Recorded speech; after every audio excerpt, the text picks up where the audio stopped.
ஆனால் இரண்டு மனம் வேண்டும் இறைவனம் கேட்டேன், கொடுத்து வாழ ஒன்று மறந்து வாழ ஒன்று.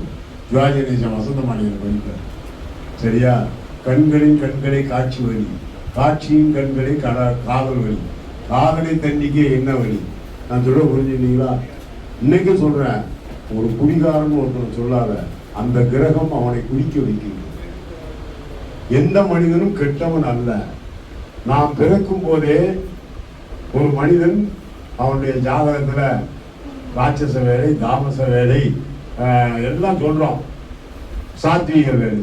இந்த மூணுலையும் பிறந்த குழந்தை சாத்வீக வேலையில் பிறந்தது அமைதியா இருக்கும், ராட்சச வேலையில பிறந்தது காப்பும் கத்தும், தாமச வேலையில பிறந்தது வேலை தாமதம். இதுக்கு எப்படி பரிகாரம் சொல்லணும்னு ஒருத்தர் கேட்டான். தாமச வேலையில இருக்கிறதுக்கு சனி பகவான் எடுத்து பரிகாரம் செய்யணும். சாத்வீக வேலையில பிறந்த பிள்ளைக்கு குரு பகவான் எடுத்து பரிகாரம் செய்யணும். ராட்சச வேலை பிறந்த பிள்ளைக்கு சுக்கிரன் எடுத்து பரிகாரம் செய்யணும். செஞ்சா ஜெயிச்சிருக்கு. ஏன் அந்த முட்டாள்னு சொல்லக்கூடிய ஒரு குழந்தைய கொடு, கல்லையும் கவிப்பாட வைத்து காட்டு.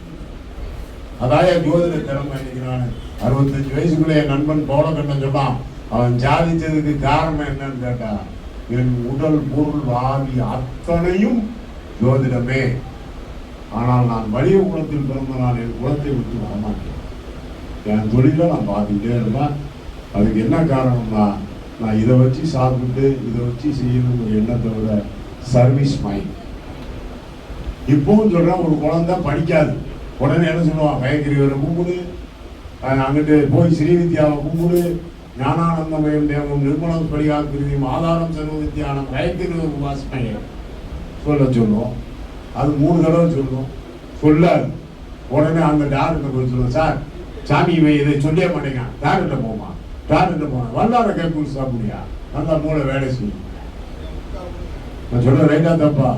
உணவு, மருந்து, தெய்வீகம், இது எல்லாத்துக்கும் மூலாதார கடவுள் யாருன்னு சிந்திக்க மாட்டேங்குது.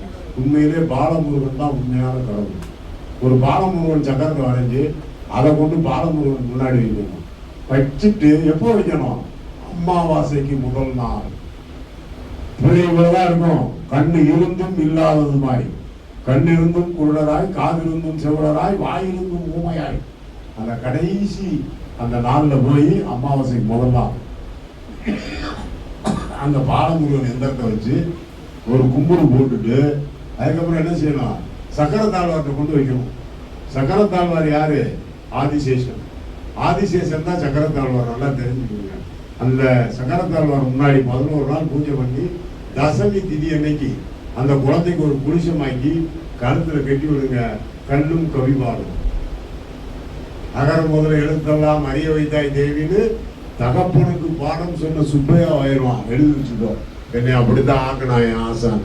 நான் முட்டாள், 10ஆம் கிளாஸ் பெய்து, நான் போய் இவ்வளவு பெரிய மேதையாகனா சயின்டிபிக்காகவும் என்னை அவர் வளர்த்த விதமும் என்னுடைய தோல்விக்கு ஒவ்வொரு முறையும் அவர் சொல்லிக் கொடுத்த பரிகாரங்களும் இன்று உலக அளவில் நல்ல நிலையில் பேசப்படுகிறேன். அப்போ உங்க பிள்ளைகளுக்கும் நீங்க அதை சொல்லிக் கொடுக்க, கொஞ்சம் அதை மாதிரி வர்றவங்களுக்கும் சொல்லிக் கொடுங்க.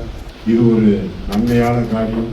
ஒரு பெண் விதுவாவாளா ஆக மாட்டாளா என்ற கேள்விக்கு எப்பொழுது வரும் என்று கேட்கிறால், கேட்கின்ற ஓடை செவ்வாய் ஓடையாக இருந்தாலும் அல்லது அந்த செவ்வாய் நட்சத்திரம் மிருகசீரிஷம், சித்திரை, அவிட்ட நட்சத்திரங்கள்ல செவ்வாயினுடைய நட்சத்திரத்துல சந்திரன் கடக்கும் காலத்தில் தான் பெண் விதுவாவாள். அந்த பெண் வீட்டுக்குள் உருவானாலா வெளியில் உருவானாலா? இது ஒரு கேள்வி. அந்த பெண் வீட்டுக்குள் உருவானாலா, உள் பூவா வெளி பூவா? எங்க கேரளா பாசப்படி. அப்ப அந்த பூ வீட்டுக்குள்ளே பூத்தால் நல்லதா, வெளியே பூத்தால் நல்லதா? வெளியே பூத்தால் கஷ்டம், கல்வி சாலையில் பூத்தால் யோகம். பள்ளிக்கூடத்துல பிள்ளைகள் உருவாயிருச்சுனாலும் மிகப்பெரிய யோகம். அவனை மாதிரி படிக்கவே முடியாது பிற்காலத்துல. ஆனால் அதை அவசரமா நம்ம நினைக்கக்கூடாது. தூய்மையின் அடையாளம், தாய்மை என்பது தூய்மை. அதான் ஒன்று சொல்றேன். அதே மாதிரி அந்த பிள்ளைகள் இதுவாக முடியல அப்படின்னு சொன்னா ஒரு சின்ன விஷயத்தை சொல்லி கொடுத்து போற. பணம் பூ என்று ஒன்று இருக்கிறது. அதை தண்ணீர்ல வேக போட்டு அதை மட்டும் ஒவ்வொரு டம்ளர் குடிக்க சொல்லுங்க. இருந்துட்டு காலையில ராத்திரி வேக போட்டு காலையில் குடிச்சா பூப்படையாதவர்கள் 18 தினத்திலிருந்து 32 தினத்துக்குள் பூப்படைவார்.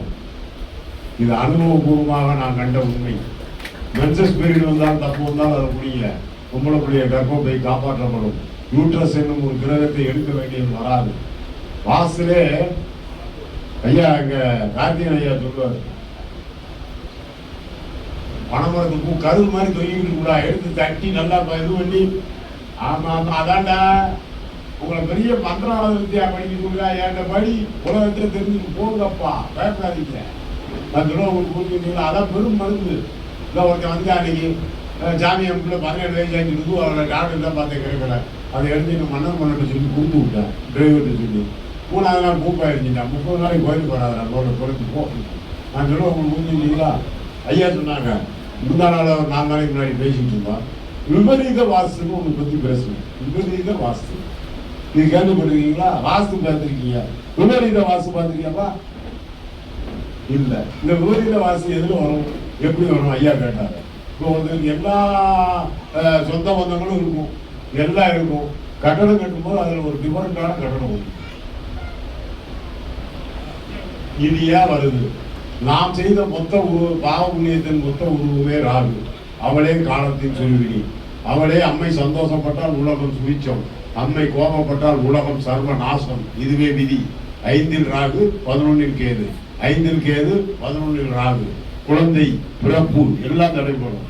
ஆனால் எந்த ஒரு மனிதனுக்கு ராகு பகவான் சரராசியில் ராகு பகவான் இருந்தானால் அவன் விபரீதமான வாஸ்து உள்ள கட்டடத்திலே இருப்பான்.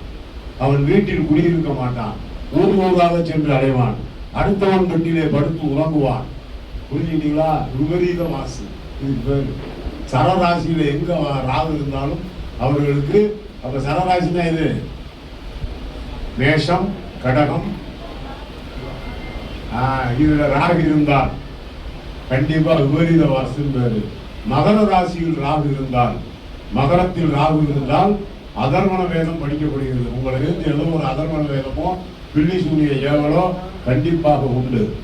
விருச்சிக சுக்கிரனும் மகர சுக்கிரனும் வாழ்க்கைக்கு ஏற்றது அல்ல.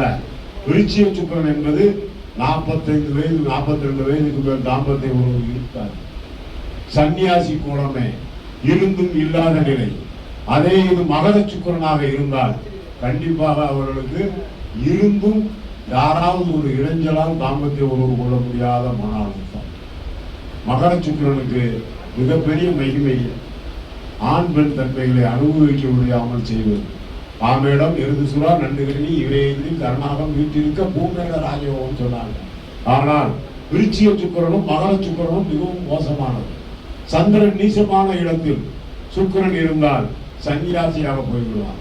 எனக்கு சந்திரன் நீசமான இடத்தில் கும்பலத்துக்கு 10ல் சுக்கிரன் பாவி. அதனாலதான் எங்க அப்பா சொன்னார், இவருக்கு 23 வயசுல கல்யாணம் பண்ணிக்குவோம், ஒரு 2 பிள்ளைய கொடுத்துட்டு எப்படி நாசமா போட்டு விட்டாரு.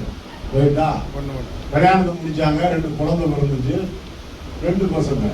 அதுலேயும் பவனக்கண்ணன் தெரிய வாழ்க்கை மாதிரி விருந்தம் எங்கேயும் கிடையாது.